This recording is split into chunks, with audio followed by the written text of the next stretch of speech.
Welcome to money management channel. Sunday holiday அப்படிங்கறதுனால இந்த வீடியோ வந்து ஃப்ரைடேவே ரெக்கார்ட் பண்ணியாச்சு. லாங் டர்ம் இன்வெஸ்ட்மெண்ட்டுக்கு சிறிய முதலீட்டாளர் எப்படி சேஃபா இன்வெஸ்ட் பண்றதை பத்தி தான் இந்த வீடியோவில் நம்ம டீட்டெயிலா பார்க்க போறோம். நம்ம சேனலை பொறுத்த வரைக்கும் சப்ஸ்கிரைபர் வந்து ஒரு சில கொஸ்டின்ஸ் கேட்டிருந்திருக்காங்க. பஜாஜ் ஆட்டோ வந்து இப்ப பைப்புன்னா பைபேக்ல பார்ட்டிசிபேட் பண்ண முடியுமா அப்படின்ற மாதிரி கேட்டிருக்காரு. இப்ப நிறைய வந்து பாத்தீங்க அப்படின்னா சைனா மார்க்கெட் ஆகட்டும், ஜப்பான் மார்க்கெட், இது எல்லாமே வந்து நல்ல வேல்யூவேஷன் வைஸ் ரொம்ப டவுன் ஆயிருக்கு. இந்த டைம்ல வந்து ஜப்பான் இண்டெக்ஸ் எது இருக்கா, அதுல ETF இன்வெஸ்ட் பண்ணலாமான்ற மாதிரி ஒரு சப்ஸ்கிரைபர், அதாவது கண்ணன்றவர் கேட்டிருந்தாரு.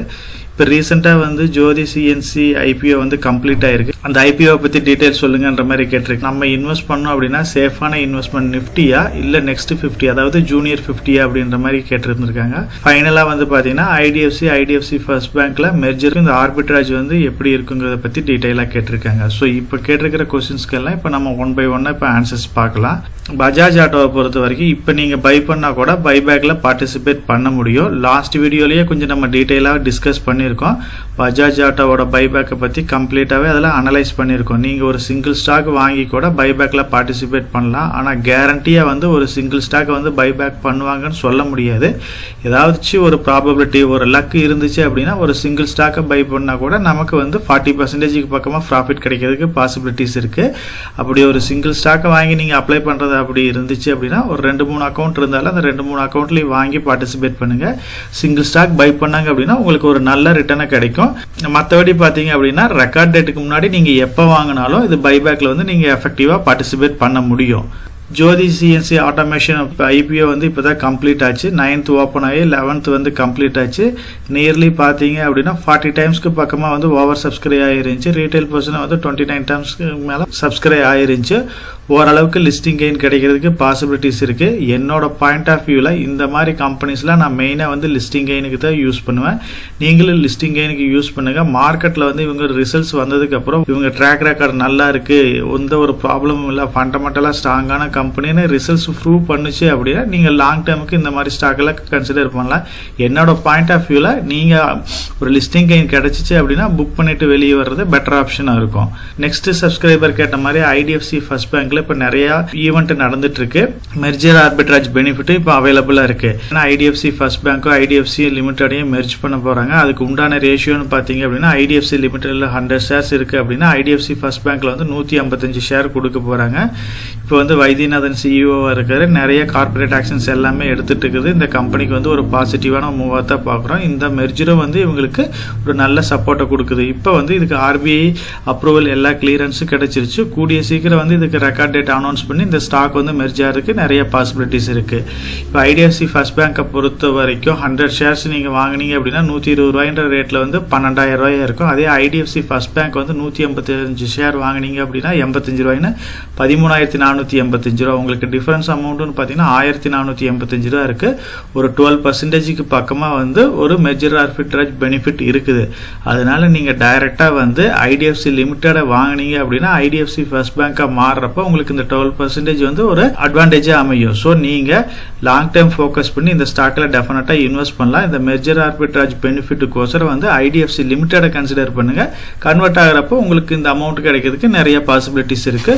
சோ லாங் டேர்முக்கு இது ஒரு சூட்டபிளான ஸ்டாக்ஸ் தான். ரெக்கார்ட் டேட் வந்து இன்னும் கூடிய சீக்கிரம் எல்லாமே அனௌன்ஸ் பண்ணிடுவாங்கன்னு நினைக்கிறேன். இப்ப பார்த்து நம்ம இந்த 2 ஸ்டாக்கையுமே வந்து PE ரேஷியோ பிரகாரம் ஷார்ட் லிஸ்ட் பண்ணிருக்கேன். லாங் டேர்ம் பாயிண்ட் ஆஃப் வியூல நீங்க பஜாஜ் ஆட்டோவையும் டெஃபினட்டா கன்சிடர் பண்ணலாம். அதே மாதிரி IDFC ஃபர்ஸ்ட் பேங்கையும் டெஃபினட்டா கன்சிடர் பண்ணலாம்.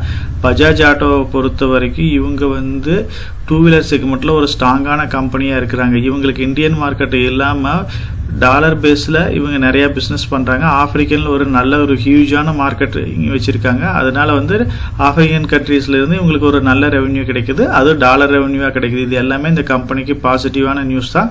ப்ரொமோட்டர் ஸ்ட்ராங்கான ப்ரொமோட்டர் ஹோல்டிங் இருக்குது. அது இல்லாம இந்த கம்பெனிக்கு கடன் பாத்தீங்க அப்படின்னா வெறும் 125 கோடி, டெப்ட் ஈக்விட்டி ரேஷியோ 0வா இருக்கு. ஸோ இது வந்து ஒரு கடன் இல்லாத கம்பெனியா இருக்கு.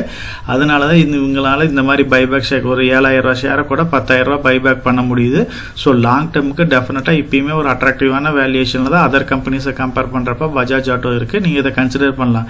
ஐடிஎஃப்சி ஃபர்ஸ்ட் பேங்கை பொறுத்த வரைக்கும் இது growth oriented bank. HDFC ICICI பேங்கோட இது வேல்யூவேஷன் வைஸ் காஸ்ட்லியா இருந்தாலும் இதோட ஃபியூச்சர் growth நல்லா இருக்குங்கிறாங்க. ஸோ நல்ல பெனிஃபிட் கொடுக்கறதுக்கு வாய்ப்பு இருக்கு. அதனால இதையும் நீங்க கன்சிடர் பண்ணலாம். இந்த மாதிரி குவாலிட்டியான ஸ்டாக்ஸ் எல்லாமே வந்து நீங்க எஸ்ஐபி மோட்ல கன்சிடர் பண்ணலாம். அப்படி இல்ல மார்க்கெட்ல ஏதாச்சும் ஒரு ஹெவியான ஃபால் ஆகுது அப்படின்னா அந்த மாதிரி டைம்ல வந்து நீங்க லம்சம் மோட்ல இன்வெஸ்ட் பண்ணாலும் ஃபியூச்சர்ல நல்ல ஒரு ரிட்டர்ன் கொடுக்கறதுக்கு வாய்ப்பு இருக்கு. ஸோ நெக்ஸ்ட் சப்ஸ்கிரைபர் வந்து கேட்டிருந்தாரு, நான் வந்து ஒரு ஸ்மால் இன்வெஸ்டர், நிப்டி 50ல இன்வெஸ்ட் பண்றது சூட்டபுளா இருக்குமா இல்ல நெக்ஸ்ட் 50ல இன்வெஸ்ட் பண்ணா எனக்கு சூட்டபுளா இருக்குமா அப்படின்ற மாதிரி கேட்டிருந்தாரு. நம்ம வந்து ஸ்மால் இன்வெஸ்டராகவே இருக்கலாம். இருந்தாலுமே நம்ம கிட்ட இருக்கிற மணி அவைலபிலிட்டியை பொறுத்து தான் நம்ம வந்து என்ன மாதிரி கேட்டகரியில் இன்வெஸ்ட் பண்ணலாம்னு சொல்லலாம். ஸோ இப்போ நீங்கள் சம்பாதிக்கிற சம்பளமோ இல்லை உங்களோட பென்ஷன் அமௌண்ட்டோ இந்த மாதிரி இது வந்து உங்கள் ஃபேமிலிக்கு தேவையில்லை, ஓரளவுக்கு நல்ல வெல்த்தான ஃபேமிலியாக தான் இருக்கிறீங்க அப்படின்னா நீங்கள் வந்து கொஞ்சம் ரிஸ்க் எடுக்கலாம். ரிஸ்க் அப்படின்னா நீங்கள் டைரெக்டாக வந்து ஸ்டாக் மார்க்கெட்லேயே இன்வெஸ்ட் பண்ணலாம். இல்லை எனக்கு என்னோட அமௌண்ட்டு என்னோட சேலரி எல்லாமே இம்பார்ட்டண்டாக இருக்குது, இதை வச்சு தான் ஃபேமிலி எல்லாமே ரன் பண்ணிட்டு இருக்கிறோம், என்னோட எஜுகேஷன் செலவு ஹாஸ்பிட்டல் செலவுக்கு எல்லாமே இது மஸ்ட் அப்படின்னா நீங்கள் வந்து இன்டைரக்டாக growth-ஐ கொடுக்கக்கூடிய ஸ்டாக் மார்க்கெட்டில் இன்வெஸ்ட் பண்ணுற ETF மியூச்சுவல் ஃபண்ட் இந்த மாதிரி டூலில் இன்வெஸ்ட் பண்ணால் நமக்கு ஒரு நல்ல ரிட்டர்ன் கொடுக்கும். இப்போ இந்தியன் இண்டெக்ஸில் பார்த்தீங்க அப்படின்னா மெயினானது இந்த ரெண்டு தான். நிப்டி 50 இருக்கு, அதே மாதிரி நெக்ஸ்ட் 50 இருக்கு. ஸோ இந்தியா வந்து ஒரு எமர்ஜிங் மார்க்கெட்டாக இருக்கு. மதர் கண்ட்ரிஸை கம்பேர் பண்ணுறப்போ விட இந்தியா வந்து ஒரு எமர்ஜிங் மார்க்கெட்டாக இருக்குது, நல்ல க்ரோ ஆகிட்டு இருக்கு.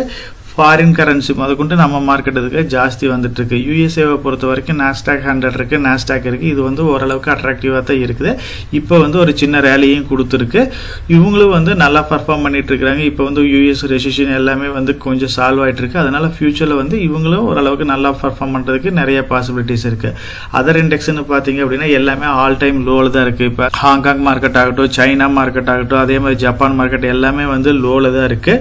நீங்க இந்த மாதிரி லோல இருக்கிற மார்க்கெட்ல போய் இன்வெஸ்ட் பண்றது கொஞ்சம் ரிஸ்க் தான். ஏன்னா நமக்கு அங்க இருக்கிற மார்க்கெட்டை பத்தியும் அந்த அளவுக்கு நாலேஜ் இருக்காது. அது இல்லாம அங்க ஸ்டாக்ஸோட ஸ்டேட்டஸும் நமக்கு கிளியரா தெரியாது.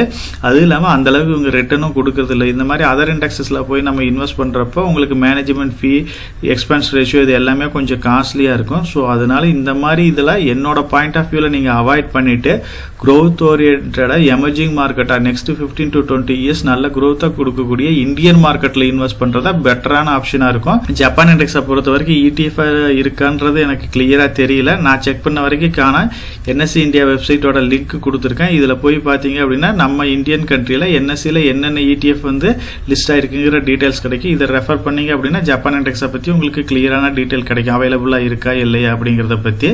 நம்ம சேனல்லயே பாத்தீங்க அப்படின்னா போர்ட்ஃபோலியோ அப்படின்னு ஒரு பிளேலிஸ்ட் இருக்கு. நீங்க வந்து ஒரு டைரக்ட் இன்வெஸ்டர், அதாவது ஸ்டாக் மார்க்கெட்ல இன்வெஸ்ட் பண்ணோம் அப்படின்னா எப்படி ஒரு போர்ட்ஃபோலியோ உருவாக்குறது, ஒரு லாங் டர்ம் போர்ட்ஃபோலியோ எப்படி கிரியேட் பண்றது, அது இப்போ 1 crore டார்கெட்டா வச்சுக்கிட்டா எப்படி ஸ்டாக்ஸ் ஐடென்டிஃபை பண்றது, ஒரு ஸ்டாக்ல எவ்வளவு இன்வெஸ்ட் பண்ணணும், ஒரு ஸ்டாக்கை செலக்ட் பண்றதுக்கு முன்னாடி என்னென்ன பாராமீட்டர் செக் பண்ணணும், இதை பத்தி டீடைலா டிஸ்கஸ் பண்ணியிருக்கோம். இந்த போர்ட்ஃபோலியோ பிளேலிஸ்ட்டை ரெஃபர் பண்ணீங்க அப்படின்னா உங்களோட போர்ட்ஃபோலியோ டைரக்டா ஸ்டாக் மார்க்கெட்ல இன்வெஸ்ட் பண்றவங்களுக்கு எல்லா வகையிலும் யூஸ்ஃபுல்லா இருக்கும்.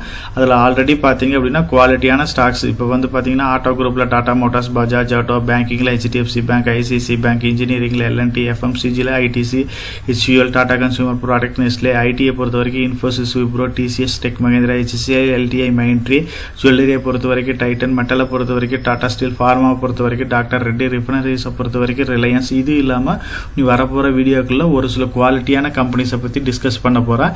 டைரக்டா மார்க்கெட்ல இன்வெஸ்ட் பண்ணாலும் நிப்டி 50ல இருக்கிற இந்த மாதிரி குவாலிட்டியான ஸ்டாக்ஸ்ல நீங்க SIP மூலியம் லம்சம் மூலியம் இன்வெஸ்ட் பண்றது பெட்டரான ஆப்ஷனா இருக்கும். ஸோ அந்த மாதிரி நான் டைரக்டா இன்வெஸ்ட் பண்ணலாம், கொஞ்சம் சேஃபா இன்வெஸ்ட் பண்ணோம் அப்படின்னா நீங்க ETF செலக்ட் பண்ணலாம். ETFங்கிறது it is a collection of stocks, ஒரு குரூப் ஆஃப் ஸ்டாக்ஸ் இண்டெக்ஸா வச்சிருக்கிறத வந்து ETF சொல்லுவோம். இது இண்டெக்ஸ் பேஸ் பண்ணி இருக்கலாம், நிப்டி 50 இந்த மாதிரி இண்டெக்ஸை பேஸ் பண்ணி இருக்கலாம்.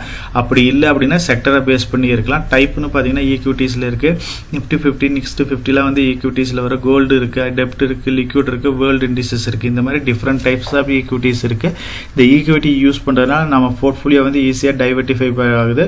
ஒரு லோ அமௌண்ட் இருந்தா கூட, ஒரு 500 ரூபாய் இருந்தா கூட நம்ம வந்து நிப்டி 50ல இருக்கிற எல்லா ஸ்டாக்லயும் இன்வெஸ்ட் பண்ண முடியுது. இதுக்கு எக்ஸ்பென்ஸ் ரேஷியோ ரொம்ப கம்மி கம்மியா இருக்கு. ட்ரேடிங் வந்து எப்படி ஒரு ஸ்டாக்கை பை பண்ணி செல் பண்றோமோ அந்த மாதிரி ஈஸியா பண்ண முடியுது. நம்ம ETF பொறுத்த வரைக்கும் மெயினா நோட் பண்ண வேண்டியது ட்ராக்கிங் எரர் நோட் பண்ணணும், அதே மாதிரி வால்யூம் ஆஃப் ட்ரேட், இது ரெண்டையுமே நோட் பண்ணணும். ட்ராக்கிங் எரர் அப்படிங்கிறது இப்போ லாஸ்ட் இயர் Nifty 50 வந்து ஒரு 20% ரிட்டர்ன் கொடுத்துச்சு அப்படின்னா நம்மளோட ETF அதே 20% கொடுக்கணும். ஸோ பெஞ்ச் மார்க்கை கரெக்டாக பீட் பண்ணணும். அதுதான் வந்து பார்த்தீங்க அப்படின்னா ட்ராக்கிங் எரர்னா. வால்யூம்ங்கிறது அது டிமாண்டை பேஸ் பண்ணுது. ஹை வால்யூம் ட்ரேட் ஆச்சு அப்படின்னா நமக்கு பையிங் செல்லிங் எல்லாமே ஈஸியாக இருக்கும்.